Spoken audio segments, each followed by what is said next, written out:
nitwa Ikimara Zata iwacu ni mu karere ka Rubavu niho naturutse yego mu murenge wa Gisenyi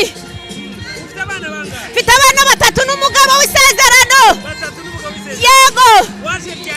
naje tariki 11 nirirwa muri Gasabo yose ndi kuyamamazamo Kagame Paul mbafite akaradiyo ku mutwe n'imikenyero ejo nirirwa muri Kicukiro nabwo ariko ndi kubikora ndavuga nizava i Kigali n'ubundi matoreye maze no kwishimana na Kagame kuza kumushyigikira kuko FPR Inkotanyi mba mu maraso impamvu imba mu maraso Kagame Paul yahagaritse jenoside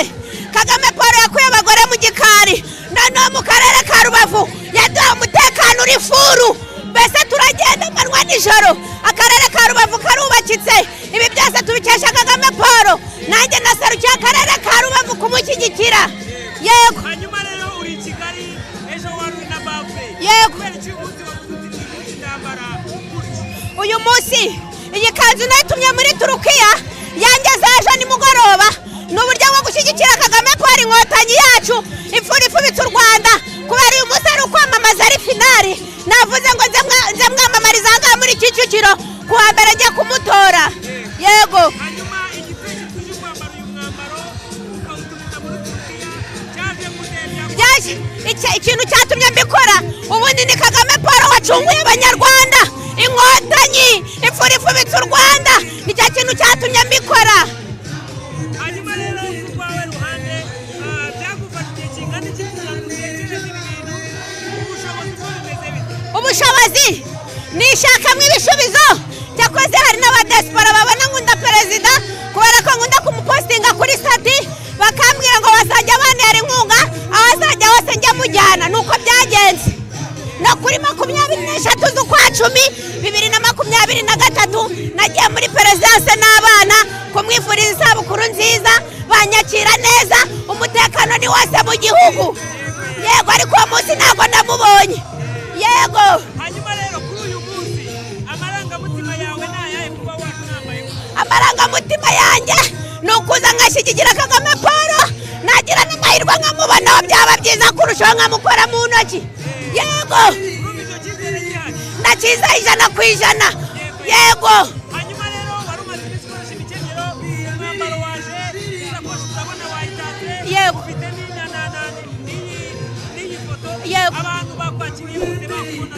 abantu bahangaha bo muri Kicukiro banyakiriye neza bagiye baranandirimbira bakambwira ngo congratulation wambariye abagore kuko yadukuye mu gikari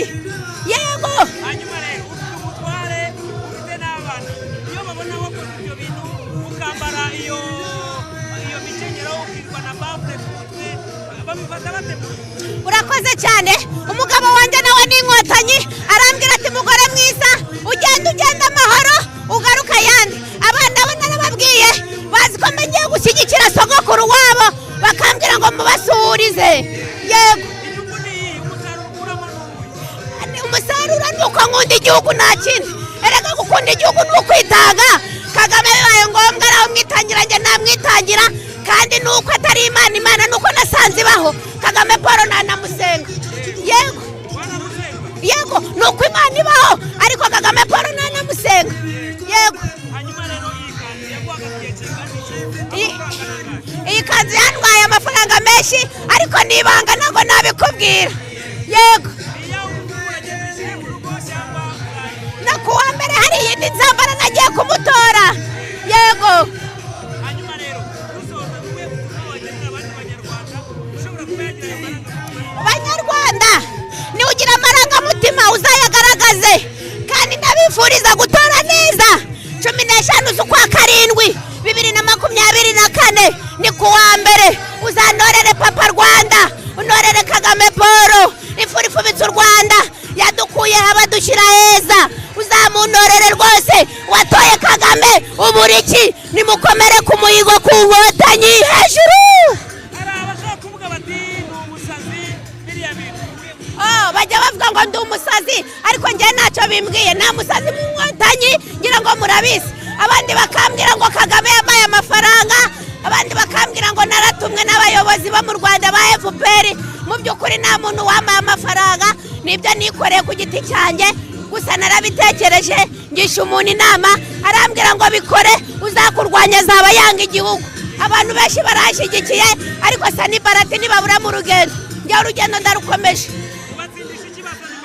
Sanibalati mbatsindisha kubera ko inkotanyi mba mu maraso, amaraso yanjye ni inkotanyi nta kibazo. Yego